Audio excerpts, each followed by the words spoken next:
Hello, this is a lecture for the Gender and Politics module on politics and gender in ancient Greece, more specifically in Athens, though we'll talk about Sparta some too, along with the views of Plato and Aristotle on the subject.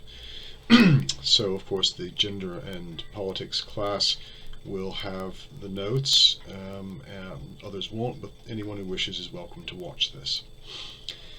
So I'm going to go through a kind of crash course on the roles of women and men in classical Greece, and by classical I mean roughly the 5th to 4th centuries BC, and then talk about some other relevant points. And it is, I would say it's quite appropriate that this is for a gender and politics class, because in ancient Greece gender and politics went hand in hand. So to begin with, in Athens, and we're talking about Athens primarily because that's where most of the evidence comes from, though I will come back to Sparta later, women can't vote in the democratic society. They're second-class citizens. They don't tend to be very well educated, and they certainly couldn't serve in the military or the government. Amongst the upper classes, not everyone, but amongst the upper classes, women in Athens tended to wear a veil when they went outside, and they tended to be accompanied by a male relative, if not their husband, then their father, or someone else, or an older female relative. Now there was a class divide here. Lower class women did in fact go out without the veil and even worked in the public sphere, but that was looked down upon. The ideal was to be a kind of kept woman and have an arranged marriage with another man. The private sphere, the oikos, which means household, home, house, that was the sphere of woman. The public sphere, the outdoors, the political arena, the military, that was the sphere of man. Even though the man would own the house, property in Athens would be, citizen women couldn't own things. Interestingly, non-citizen women sometimes could, but the property would belong to the man, but the woman would effectively rule over the household. So there is this interesting imbalance that works out here. None of these things appear to have been enshrined in law. That is to say, nothing says in the law that women can't necessarily serve in the government, but in Athens and the ancient world, tradition, custom are often as binding as written law. And there were again instances of foreign women, as it seems, having being in charge of themselves if they had enough money to sustain themselves. But if they had to go to court, they still had to have a man to represent them. And if a citizen woman needed to go to court, she wouldn't. Her father, her husband, her nearest male relative would do it for her. And this sort of leads into the relationship between a woman and her kurios, is the Greek word. Kurios means something like guardian, and it refers to, again, usually her nearest male relative or husband who has kind of legal authority over her. The actual gender-based power relationships are more complicated than that. We know that women could and did influence their men, but again, it's the men who get to vote. It's the men who get to serve in government. So yes, a woman might influence how her husband or father votes, but she wouldn't actually get to vote herself. There's a double standard as well. Married men, citizen men, could have sexual relations with other people as long as they weren't married citizen women. They could have sex with pretty much anyone they pleased. Citizen women, however, who are married, can't. They can get into some serious trouble if they have affairs. So there's a double standard there, and this is illustrated in one of the readings that I've given you, on the murder of Eratosthenes, where a man has caught his wife having an affair with another man and kills him. The law allows this. We would call it a crime of passion today, except that it looks like it might have been premeditated in this case, in which case it was murder, homicide. It looks like the family of the murdered man are prosecuting the murderer. But it was unusual, I should say, for someone to kill someone caught in bed with their wives. Normally, a fine would be the punishment, along with maybe some ritual humiliation. The custom was, in fact, to drag the adulterer out into the street, and either singe off his pubic hairs with hot coals in a public ritual humiliation, and or to shove, well, vegetables up his posterior. This the law allowed for as well. We know of this happening a few times, but a fine would have been the normal legal procedure. Killing someone for sleeping with your wife was unusual, but it was allowed. So if you want to look at that speech, we can talk about it more in the seminar. A man caught in adultery might be fined, might be humiliated. Apart from that, he wouldn't suffer much if he didn't get killed. A woman caught in adultery might be banned from marrying ever again. She might be barred from all public festivals, and there were some women-only festivals and religious ceremonies that would have been, the highlight of a woman's life. She might be barred from those. So being caught in adultery for a woman would be pretty severe. For a citizen woman, I should say. So again, there are these distinctions within society and a hierarchy, amongst the citizens and amongst the classes as well. So I've been saying women are second-class citizens. They are still classed as citizens, and in the middle of the 5th century, a law is passed defining Athenian citizenship as having both parents who are citizens, or by special decree of the assembly, citizenship can be granted. But that means that women are defined as citizens, but again, they're not fully enfranchised.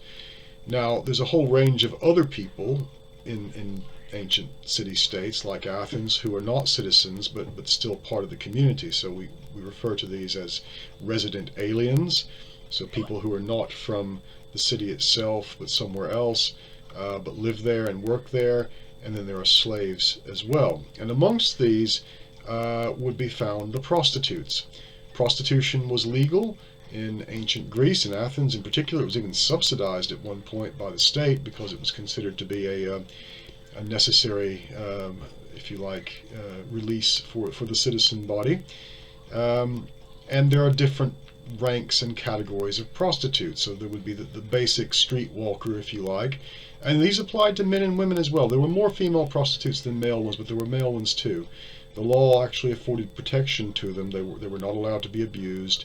Their rates were fixed as well in many cases.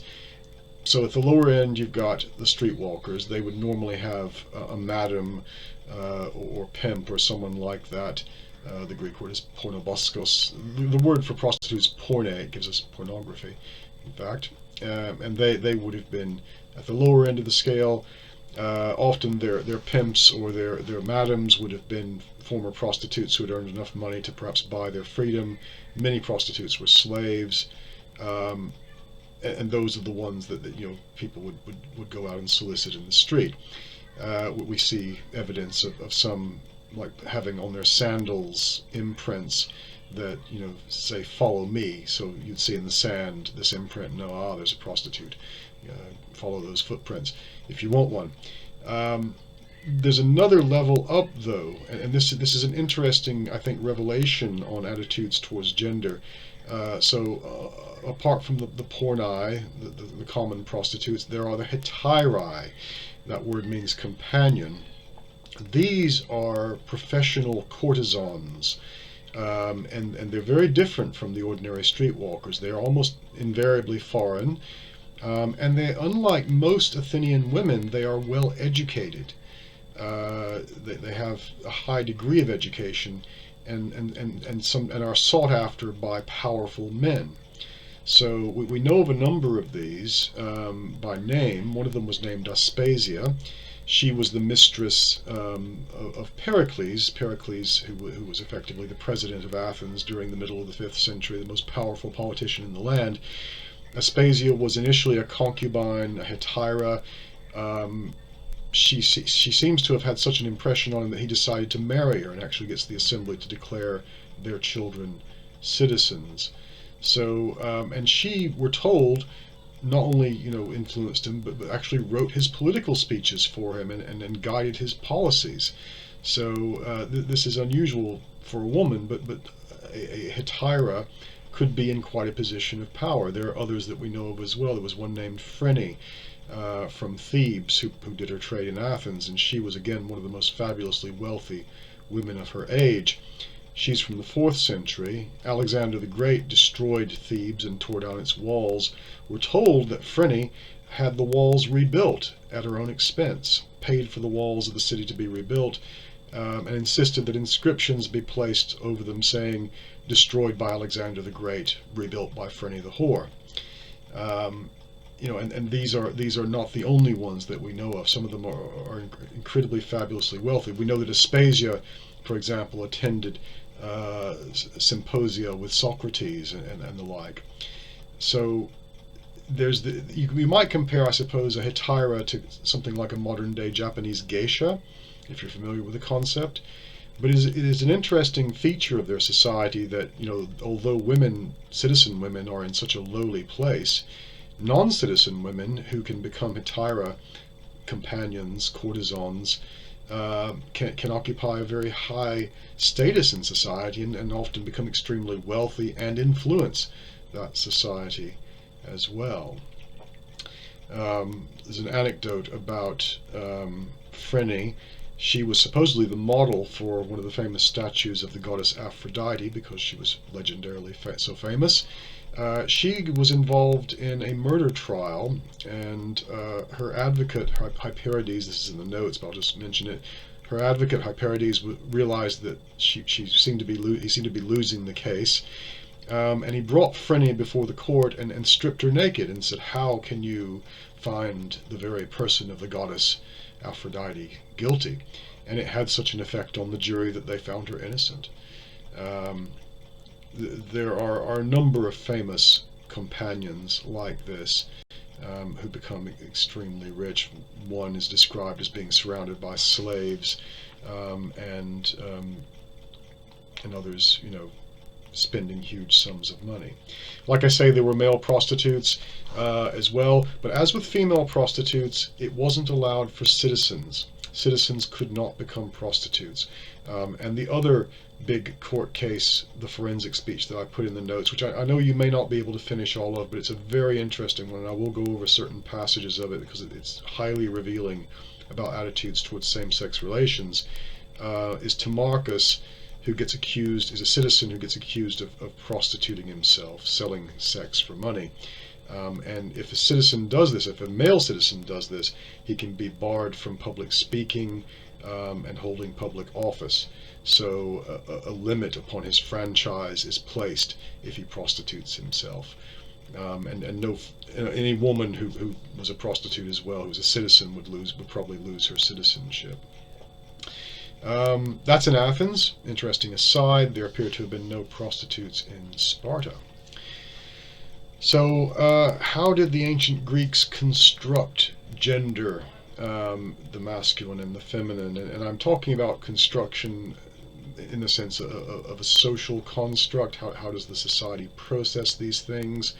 As we hopefully know by now, gender roles are largely defined by the societies that have them, and masculinity and femininity for the Greeks are no different. Partly they're constructed along mythical lines, so mythical exemplars are used to describe how a man or a woman ought to behave. A man should be clever like Odysseus, strong like Achilles. A good woman should be like Penelope, the wife of Odysseus, who waited patiently for 20 years while he returned home, fought in the Trojan War, and then returned home. Masculinity is associated with self-mastery, self-control. Femininity was often seen as lacking self-mastery. And women were thought to be less able to control themselves than men. The reality, I suspect, is rather different. The word courageousness, the word for courage in ancient Greece, literally means manliness. And this was a positive characteristic that men should have. It's usually placed in opposition to the word for softness associated with femininity. and women's subordinate status was viewed in some sense alongside that of slavery, because being ruled by someone else is a sign of a slave. A slave is someone who can't control themselves. They're ruled by someone else. So to lack self-control makes a person a bit like a slave in the Greek way of thinking. Now, ancient slavery, I should add, if you're not aware, is very different from the modern race-based stuff that we find in the 19th century. Slaves could and did often earn their freedom. That they could actually earn money in addition to whatever their duties were as slaves, and could buy their freedom. They weren't usually in chains. Sometimes they were, if they were slaves that were sent to the salt mines or the silver mines or something like that. But it's almost like a lower status of citizenship, albeit a very restrictive one. It's not quite the same as the race-based stuff.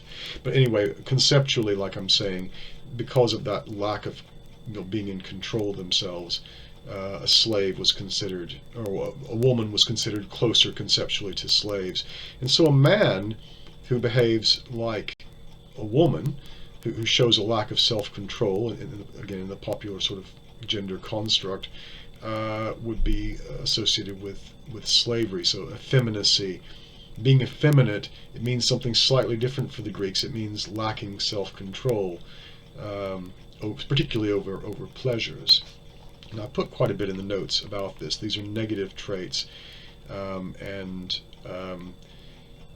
we could probably see the contradictions in them quite clearly. Some people did, certainly at the time.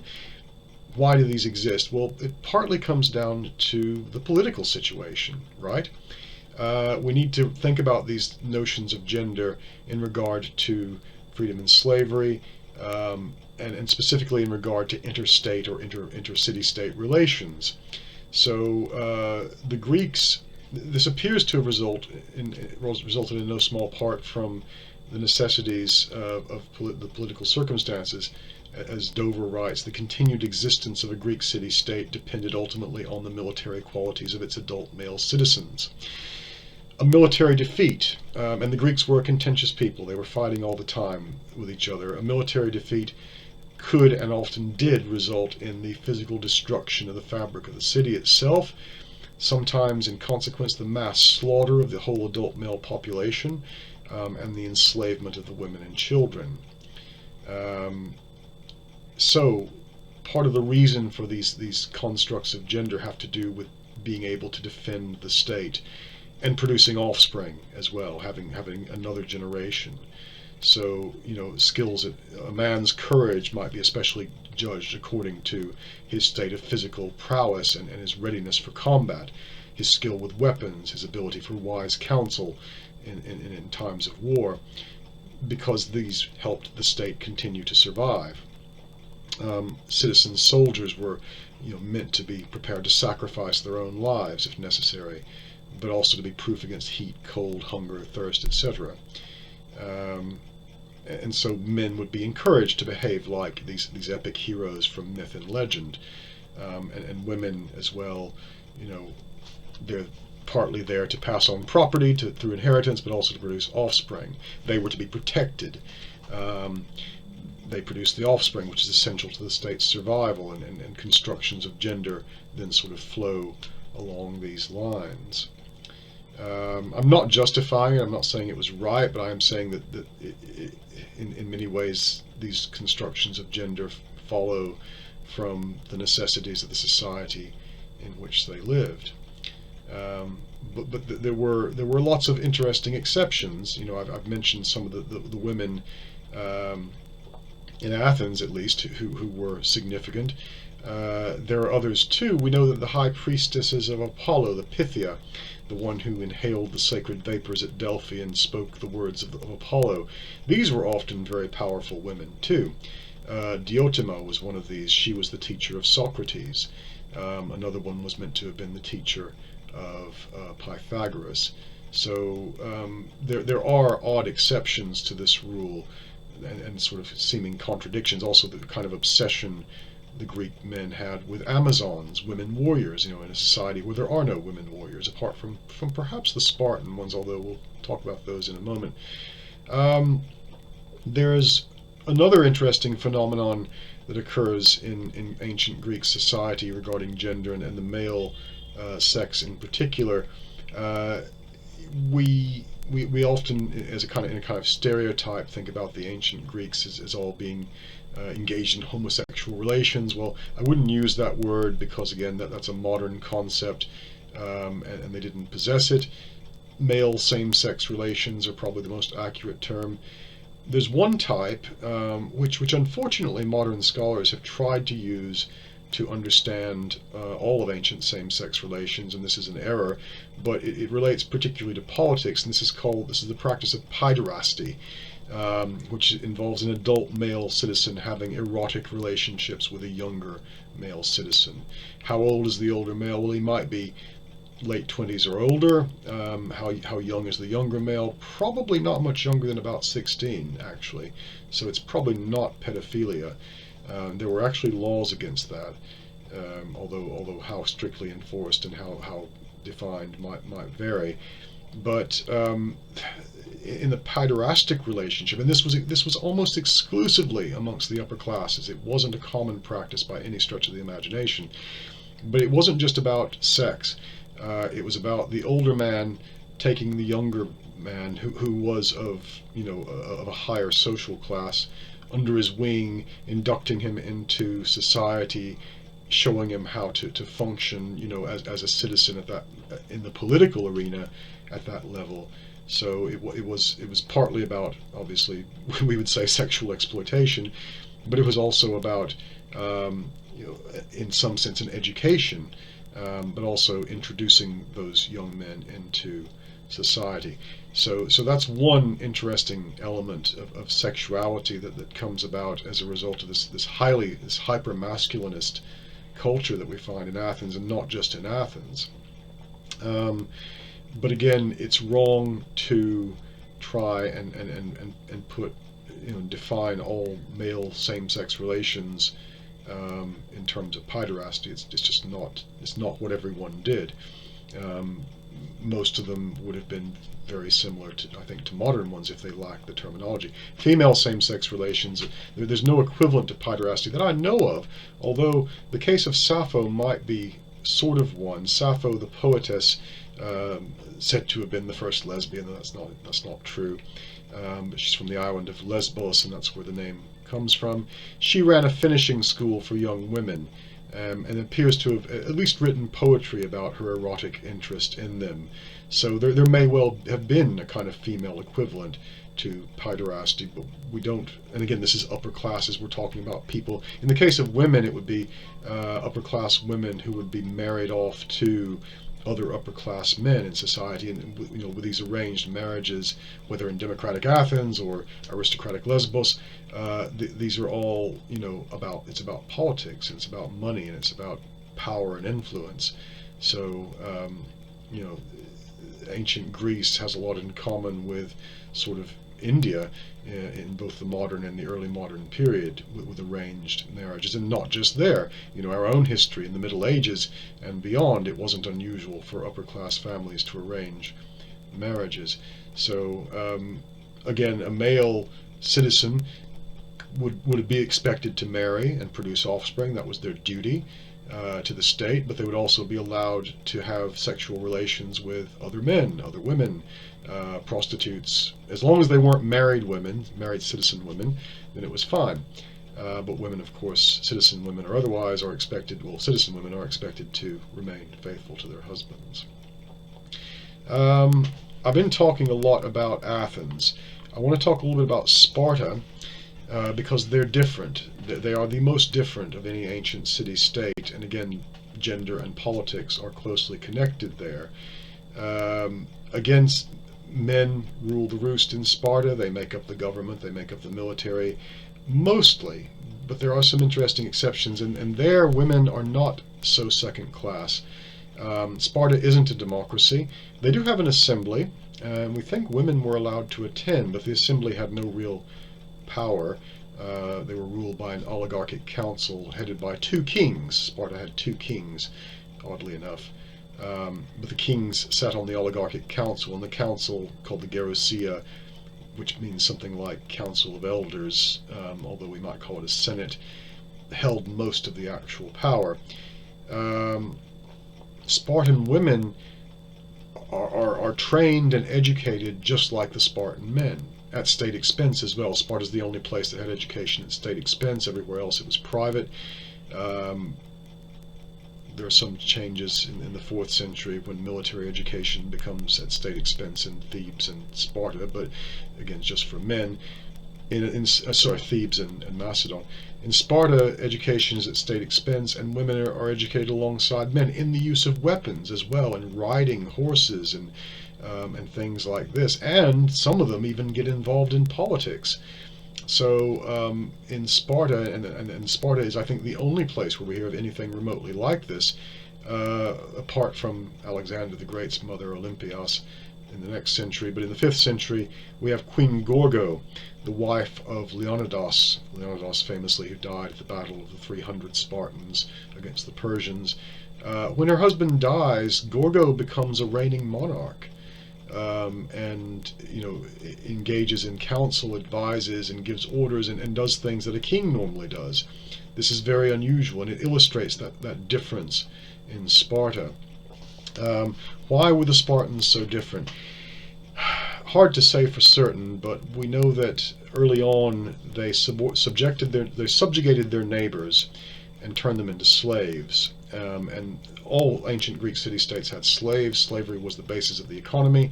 But in Sparta, it was more so than anywhere else. They had such a huge number of slaves. This seems to have necessitated a more martial approach amongst the citizens. So all male citizens are professional soldiers. That is their profession. They're not allowed to do anything else. They're not allowed to work on the farms. They manage farms, they own farms and manage them, but they don't work on them. They don't undertake professions like you would find in Athens. You won't find any Spartan citizens being shoemakers or anything like that. The slaves and the resident aliens deal with those jobs. Spartan men are all professional soldiers. Partly it is to defend Sparta, but it's also to keep the slaves under control. When the Spartan army is off fighting, the women are left at home, and they're still, they've got a slave population of 20 to 1. We know there were a lot of slave revolts. The Spartan women had to be ready both to put down a slave revolt should it happen, and to maybe even defend the state should someone invade. So that seems to have been the rationale, if there was a rationale, behind their near equality. We have a number of reports on the Spartan women and what they got up to. So we're told that like their counterparts in other Greek city-states, they resided with their parents until marriage. They continued to live with their mother. Apparently, women, as I say, in Athens, they ruled the roost at home, but in Sparta it seems to have been even more so. The men typically lived in barracks, so they didn't even live in their houses. They lived together in barracks until they got old enough to retire, assuming they lived that long. And a Spartan daughter would still be technically under her father, his authority, but his authority seems to have been a lot more limited than elsewhere. Spartan marriage is really kind of unusual as well. We're pretty sure that Spartan men engaged mostly in same-sex relations, and the Spartan women may have done so too, up until the time they got married. This is because they were separated from their families at about the age of 7 or 9 and lived exclusively with males. It was thought these relations helped form camaraderie. They probably did. In fact, later on, when the Thebans emulate the Spartan style of military, they create the sacred band of 300 who are all lovers. And the idea is that they'll behave better, they'll perform better on the battlefield if they're afraid of being, shamed in the face of their lovers. Something like that happened amongst the Spartans. But then they were still expected to marry and have children. So what happened? Well, we're told that the Spartan women would shave their heads and put on men's cloaks on the wedding day, and their husbands would actually have to sneak into their rooms in secret and have relations to them, and sneak back out again and join their mates in the barracks. But they would dress like men, essentially, to make the men, to make the men a bit more comfortable, I suppose. being around them. Young men and women exercised together in the nude in their youths. They weren't squeamish. The ancient Greeks generally weren't squeamish about nudity. But again, it was unusual. It would have been unusual in Athens to see a naked woman in public. Men, yes, commonplace. It's a very phallocentric society. They even had what were called penis revels, but that's sort of by the by. These were religious festivals in honor of Dionysus, in which a large wooden phallus would be dragged around the city by a drunken revelry of people having in a chorus in honor of fertility and such things. But getting a bit off subject, although religion and politics relate quite prominently. There were female-only festivals too, and that was in Athens. That was kind of the other side of things. So women are largely excluded in Athens from public life, apart from some very important religious festivals having to do with fertility and the rites of spring, in which only women were allowed to engage, unless they'd been caught in adultery, in which case they'd be barred from them. But back to the Spartan women, again, very strange customs. They had, as I say, they were educated alongside, or not alongside, but they were educated to the same level as men, and that was very unusual in the ancient Greek world. So the Spartans really provide a kind of exception to the rules on gender and gender roles as defined by the rest of society. Now, interestingly enough, the Athenians thought the Spartan women a bit weird. They thought they were rather manly, and that was considered a negative thing. So if a woman behaved too much like a man, she would be seen as unattractive. And so we have some examples in Greek comedy of Spartan women being portrayed on the Athenian stage as sort of like, overly manly and therefore comical and unattractive. Pardon me. Now, in terms of gender theory, yes, the Greeks thought up these things, and I'll come to Plato and Aristotle in a moment, but I wanted to talk about agathon.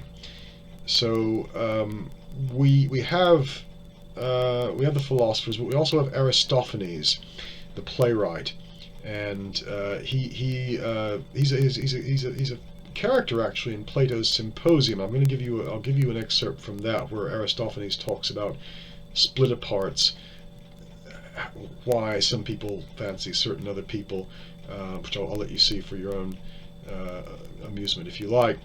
But in his play, in Aristophanes' play, the Thesmophoria Zouzai, it means women at the Thesmophoria.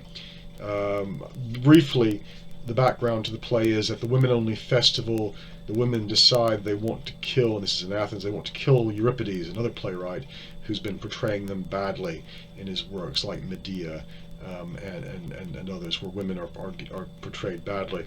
So the character of Euripides in this play wants to infiltrate their festival and find out what's going on so he can try and prevent it. And his idea is to get another playwright, Agathon. These were all real people, they knew each other. Agathon to disguise himself as a woman because he's very good at cross-dressing apparently, and infiltrate that festival and learn what he can about them. Now the real Agathon lived in, I think, what was probably the best example of a kind of same-sex marriage all of his life with his lover, not all of his life, but all of his adult life with his lover Pausanias, and that was acceptable. There was no marriage ceremony. They didn't acknowledge same-sex marriage as we do, or in fact as the Egyptians did, interestingly enough. But Pausanias and Agathon lived together, more like a married couple than some married couples. Anyway, the fictionalized Agathon is a character in this play, and again, he knew Aristophanes personally, he knew Euripides, these were all friends. And Agathon puts forward, I would say, what would be called a kind of performative notion or performative theory of gender roles.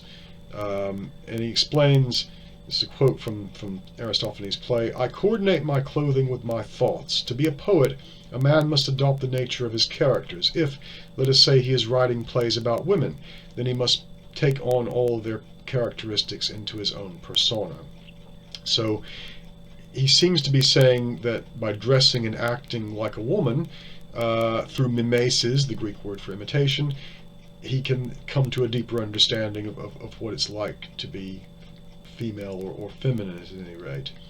And this is almost a revolutionary concept, a performative gender model. We don't get much more thought on it than that, except that the Roman poet Ovid would kind of pick up on this a little bit in some of his writings a few centuries later.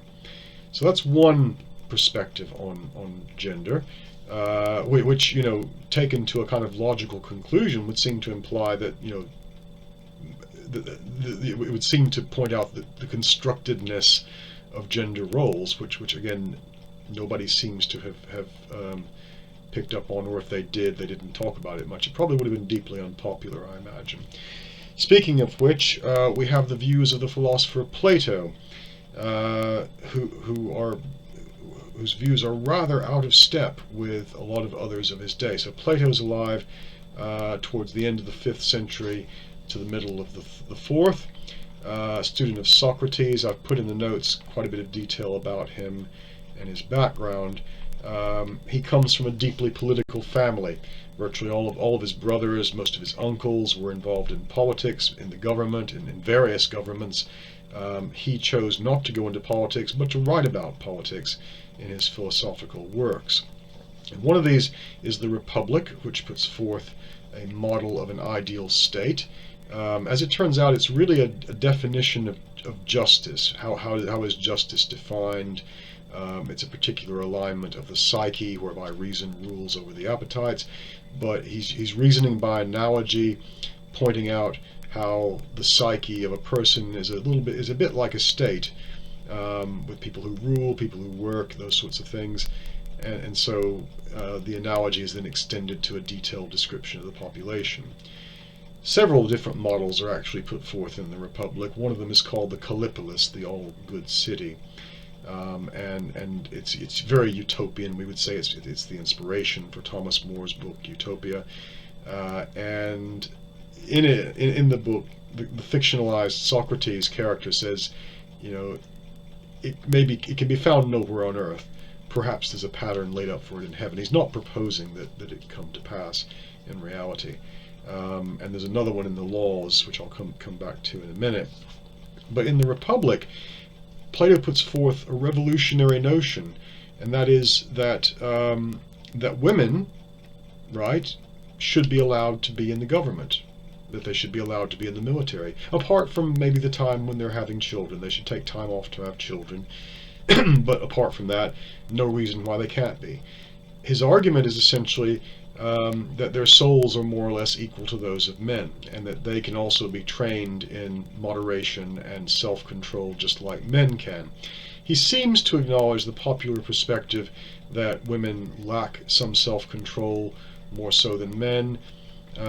Is he just pandering to popular ideas? Did he really believe that? We don't know. But it's revolutionary to suggest this. I mean, one explanation is purely utilitarian. He doesn't want to waste half the population, right?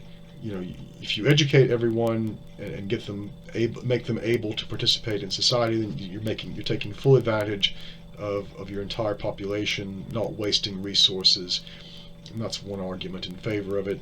The other is that they, should be that they're just as good as men in those regards.